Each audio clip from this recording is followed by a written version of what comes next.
मित्रांनो नमस्कार. आपण मागच्या भागामध्ये म्हणजे मागच्या वेळेस आपण काय बघितलं तर आपण सिंथेसिस बघत होतो. सिंथेसिस म्हणजे काय? एकीकरण. आणि परीक्षेला तर येणारच आहे, परंतु हे तुम्ही जर वाक्यात जर टाकले लिखाणामध्ये, निबंध लेखनामध्ये, पत्रलेखनामध्ये जर या वाक्यांचा उपयोग केला, ह्या एकीकरणच्या वाक्याचा उपयोग जर तुम्ही केला तर 100% ते पत्र किंवा ते जे लिखाण तुमचं आहे ते प्रभावशाली झाल्याशिवाय राहणार नाही. तर मागच्या वेळेस आपण बघितलं ॲज सून ॲज, नंतर बघितलं नो सूनर दॅन. आज आपण या ठिकाणी हार्डली व्हेन या ठिकाणी बघणार आहोत. काय बघणार आहोत?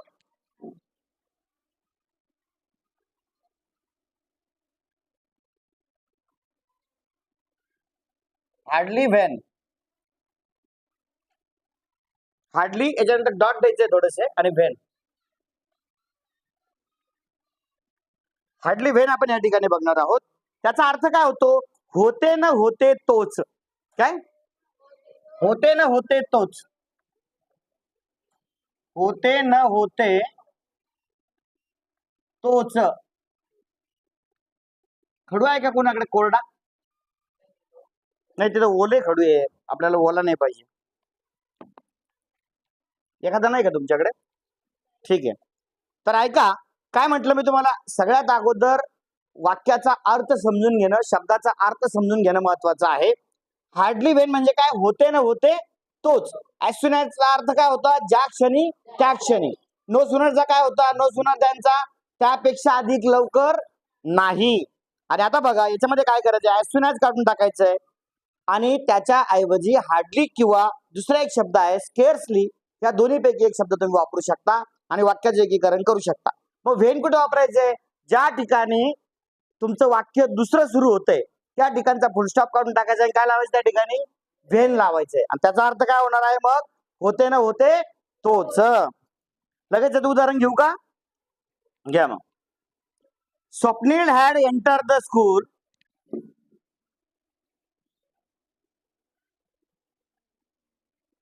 Swapnil had entered the school. कोरडा खडू आणा बरं एक्झाम.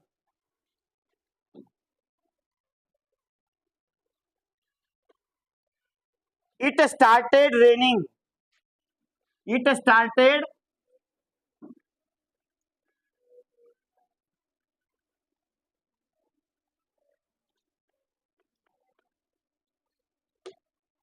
बघा पहिलं वाक्य काय म्हणतंय? पहिलं वाक्य म्हणतंय सगळेजण इन्व्हॉल्व आहे याच्यामध्ये. हे समजून घ्या, खूप सोपं आहे मित्रांनो, अतिशय सोपं आहे. बघा हार्डली व्हेन म्हणजे काय? होते ना होते तोच. Swapnil had entered the school. दुसरं वाक्य काय? It started raining. वाक्याचा अर्थ पहिला काय झाला? Swapnil had entered the school म्हणजे स्वप्नील शाळेत त्यांनी प्रवेश केला त्यावेळेला काय झालं? It started raining. आता आपल्याला काय काय करायचंय? होते ना होते तोच म्हणजे काय? स्वप्नील जसा आला ती क्रिया होताच दुसरी क्रिया घडली, आपलं हे दाखवायचं. बरोबर आहे? मग कशाच्या साहाय्याने दाखवायचं? तर आपल्याला हार्डली आणि व्हेन हे दोन शब्द वापरायचे. सांगा बरं मला, ॲज सून याच्यामधलं काय काढायचं आपला? Hardly had. आता इथं तुम्हाला काय लावायचंय? हार्डली ऍड लावायचं. सांगा बरं कसं लावाल? सर्वात अगोदर सुरुवात कशाने कराल? Hardly had. करा बरं सुरुवात. बोला. Hardly had. सांगा पुढचं वाक्य जसं तसंच आहे. हो, हार्डली हॅड. सांगा. Swapnil had enter the class. Swapnil had enter the class. Swapnil. आता आपल्याला इथे हे हॅड वापरायची गरज आहे का? कारण की आपण कुठे वापरलं? त्या अगोदर वापरलं, ओके नाही? मग सांगा मला, hardly had Swapnil enter the. Swapnil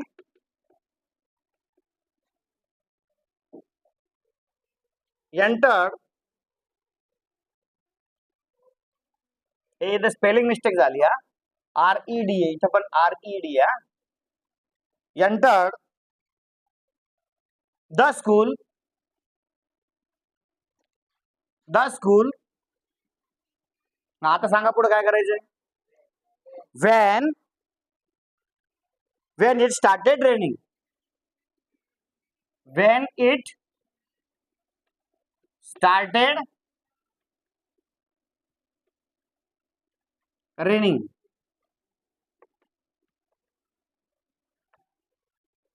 समजलं?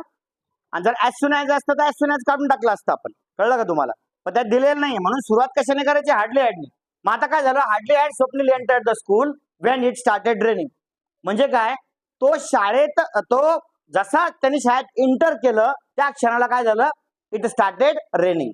होते ना होते तोच. कळालं ना? दुसरं वाक्य आपण ह्या ठिकाणी बघतोय. The sun had risen the birds began chirping. आपण काय शिकतोय हे पण लक्षात ठेवा. काय शिकतोय आपण? Hardly Wien. त्याचा अर्थ काय होतो? होते ना होते तोच. घ्या दुसरं वाक्य. The sun had risen. The sun has had the sun had risen, the birds began chirping. The birds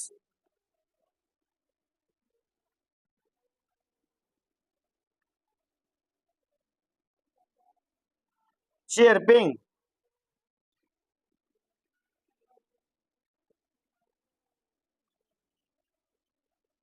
जसा सूर्य म्हणजे पहिल्या वाक्याचा अर्थ काय? सूर्य उगवला आणि काय झालं? पक्षी चिअरपिंग करायला लागले.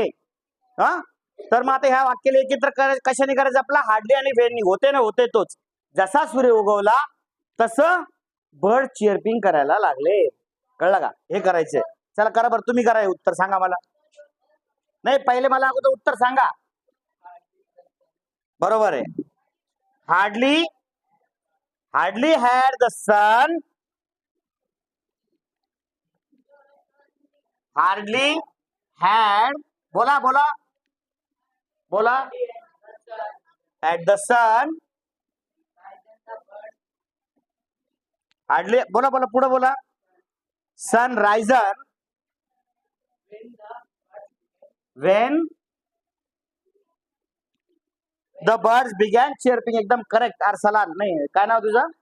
अल्तमश. when, इथून पुढचं वाक्य लिहायचंय.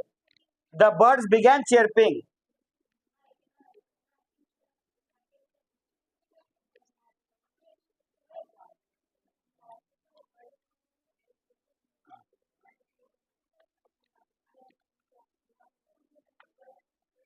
पुढच्या वाक्याचं उत्तर फिरदोस देणार आहे. त्याच्या पुढच्या वाक्याचं कोण देईल? Chandrakant. Yes yes, okay.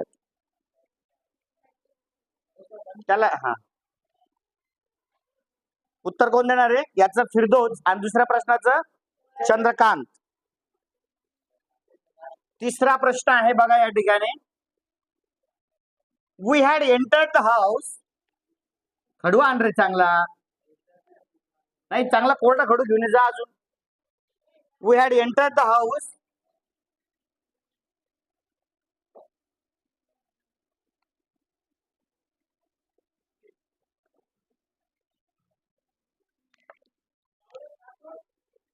We had entered the house.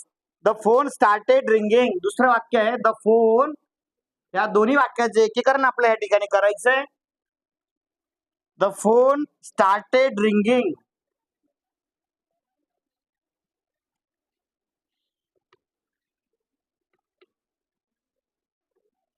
The phone started ringing. चलो फिरदौस बोलो.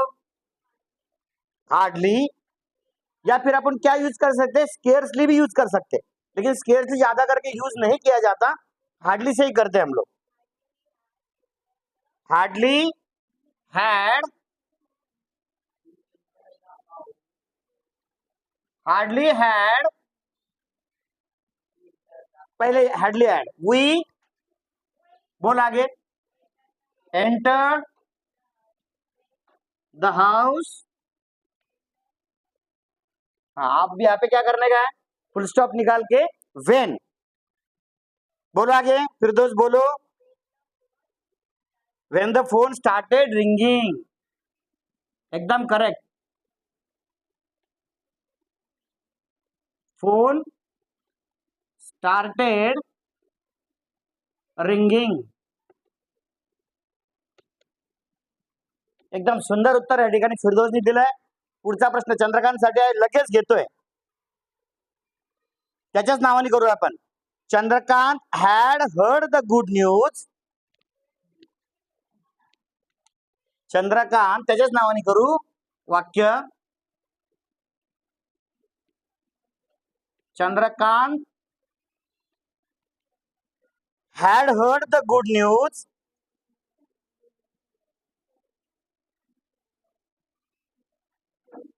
Heard the good news.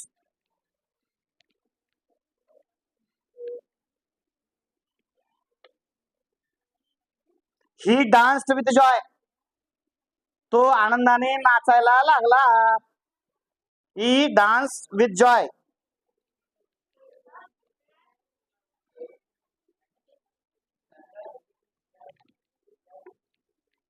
With the joy. चला सांगा पटकनचं उत्तर चंद्रकांतजी. नाही मला सांगितलं, मला नको सांगू बाकीचं. ये इकडं. चल कर उत्तर कर इथं. आणि पटकन करायचं, इतका वेळ लावायचं नाही. चल. आणि याच्यानंतर तुम्हाला पुढे येऊन करायचं हा प्रत्येकाला.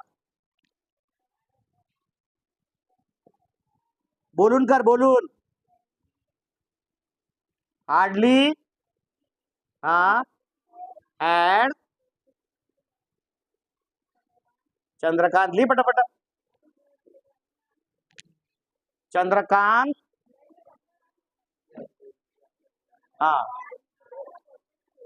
काय लिहिलं पुढे मला दाखव. चुकतंय का मला बघू दे.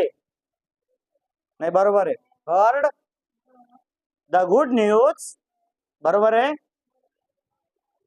पुढे काय करायचंय?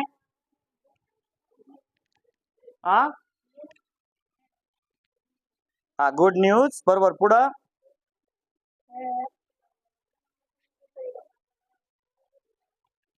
वेन कोण लावीन? मग पहिलं वाक्य संपल्यावर दुसऱ्या वाक्याला वेन लावतात ना. लाव वेन. ही डान्स्ड.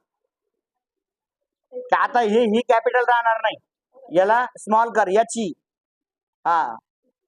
डान्स जसं तसं वाक्य पुढचं. Very good. फिरदौस चंद्रकांत दोघांनी सुंदर अगदी या ठिकाणी. याच्या पुढचं वाक्य देतो ना. असा इंटरेस्ट आला पाहिजे तुम्हाला करायला. तुम्ही स्वतः म्हटले पाहिजे. तुम्हाला ते समोर का बोलवतो मी की तुम्हाला आता युट्यूबला चांगलं वाटेल ना. अरे फेमस तो तुम ऐसे भी है मेरे बच्चे. स्टॉप करो उसको.